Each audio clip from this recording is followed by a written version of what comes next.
Alright guys, I'm back again, and today what I really wanted to do was make a collection video showing off my Atari 2600 stuff. Now, I've talked about for a long time making this collection video, but I just haven't gotten around to it. You know, school and stuff like that has kind of gotten in the way with that. But summer is almost here. I've only got 2 days of school left, so I'll be making a lot more videos and I'll actually have time to make, really big, cool videos like this. So that's pretty much the reason why this video's kind of been delayed. But I'm really excited to show off my Atari collection because I have a lot of stuff. I mean, I really do have a lot of stuff.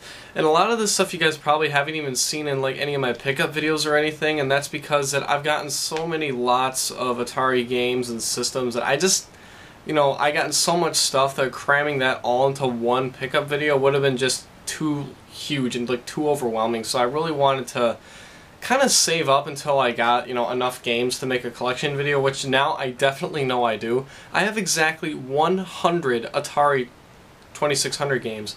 Sorry, I kind of zoned out there for a second, but I have exactly 100 Atari 2600 games, and that's a lot. And a lot of them are different label variations, but still, 100 Atari games is an awful lot. And so I guess I'm going to get started here. For this part here, I'm going to be showing you my systems and controllers that I have, and I'm going to break up part 2 for my games because showing off all my games in systems and controllers into one video would just take too long and it would be kind of tedious to watch anyway. So I'm going to break that up into a second part, but this part that you guys are going to be watching right now is my systems and controllers, and stay tuned for part 2 where I'll be showing you guys all the different games that I have. So thanks for watching guys, and I hope you enjoy my Atari 2600 collection. Alright, so here are the systems and controllers I have for the Atari 2600. I have quite a few different consoles and controllers to show off to you guys, so let's get started right away. Starting with the model that I use the very most to play my games, this is the 4-switch Woody Atari 2600. This is the most common version to get, actually. Well, in my opinion anyways, and plus they're the cheaper ones to get because they are so common.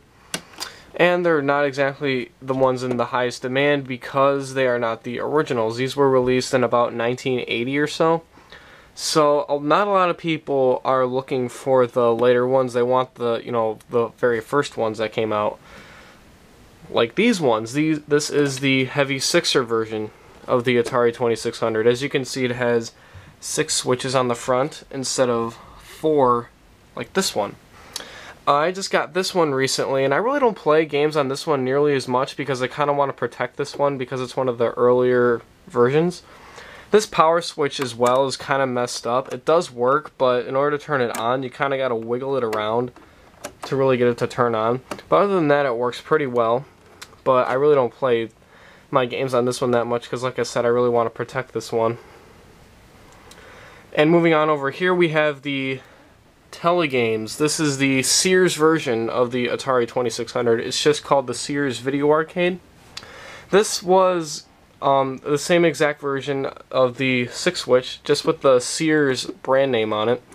Atari actually gave the rights to Sears to make their own version of the 2600 back in the day. So you can find Sears versions of Ataris, like 4 and 6 switch versions and whatnot, but they're not as common to find. And along with this, I have the original instruction manual for the Sears Telegame system. Just take a quick look at that. Unpack the game. That's what it came with back in the day. The system, 2 joysticks, a game. This actually came packaged with Target Fun back in the day, and a pair of paddle controllers. Just basic stuff, how to hook it up to your TV, what the switches do, and all that fun stuff. So, yep, there's that. And here's the other model I have, well, kind of. This is the Atari 7800. This is actually backwards compatible with Atari 2600 games. However, I don't have that many 7800 games. I only have one actually, and that's one-on-one basketball. But yeah, you can play 2600 games on this. I don't have this hooked up to my TV. I don't even think I tried this out yet because I want to get more 7800 games. But for now, I've only got the one 7800 game with it. So those are my systems. Moving on to my controllers, I have two of these Wyco command control joysticks. These are really high quality third-party controllers for the 2600. Not a lot of third-party controllers for the system are as good as these. I mean, the button is really rock solid, and so is the joystick too. And there's a switch down here to switch between base, so you can use this button, or stick, so you can use this button, depending on whatever is more comfortable for you. But I got two of these, and I think these are great. So if you guys are looking for something to replace these joysticks right here, I definitely recommend these things, because these things are awesome. Speaking of which, I got two of these original Atari 2600 joysticks. I don't use these nearly as much as those because these are just so much better. But I do have two of them nonetheless. But yeah, moving on with that. Got a pair of paddle controllers. I did end up fixing the jitter in these things when I first got them. They had some really bad jitter problems. But you can open them up and clean them out, and they do work flawlessly now, so that's good. I got another pair of these in my closet, but it's buried in kind of like a spare controllers bin in my closet, so I'm not going to bother to get those out, but I do technically have two pairs of these things. And I have two driving controllers here for the one game that works with it, and that's Indy 500, which I do have a copy of.